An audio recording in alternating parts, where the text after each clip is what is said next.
માળોદર ગામમાં જે મહિલાઓ આવી છે એ લોકોનો પ્રશ્ન છે પાણીનો. ગામમાં પાણી નથી આવતું, ઘણા સમયથી પાણી નહીં આવતું. એના માટે થોડીક તપાસ કરાવતા પાણીની મોટર કંઈ બગડી ગઈ છે એવું જાણવા મળેલું છે. એ મોટર ઘણા સમયથી રિપેરમાં આપવામાં આવેલી છે, જે આજ દિન સુધી અત્યારે પરત આવેલ નથી. આજે ગામ માટે 10ની નવી મોટર ખરીદી કરવા માટે આજે અમે અત્રેથી સંમતિ આપેલી છે કે પાણીનો જે પ્રશ્ન છે એ ખરેખર વિકટ પ્રશ્ન કહેવાય છે.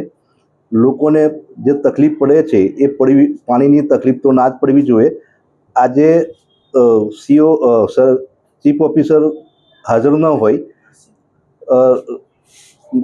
લોકો નગરપાલિકામાં રજૂઆત કરવા આવતા અત્રેથી જ મને જાણ કરવામાં આવતા અમે મિટિંગ છોડીને લોકોની રજૂઆત સાંભળવા માટે હું હાલ નગરપાલિકામાં આવ્યો છું.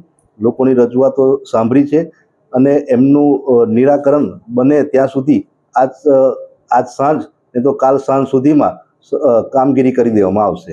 સર, ગ્રામજનોનો આક્ષેપ હતો કે કેટલુંક જે કનેક્શનો છે ગેરકાયદેસર લઈને જે પાણી છે કોમર્શિયલ વાળા યુઝ કરે છે ને ગામને પાણી.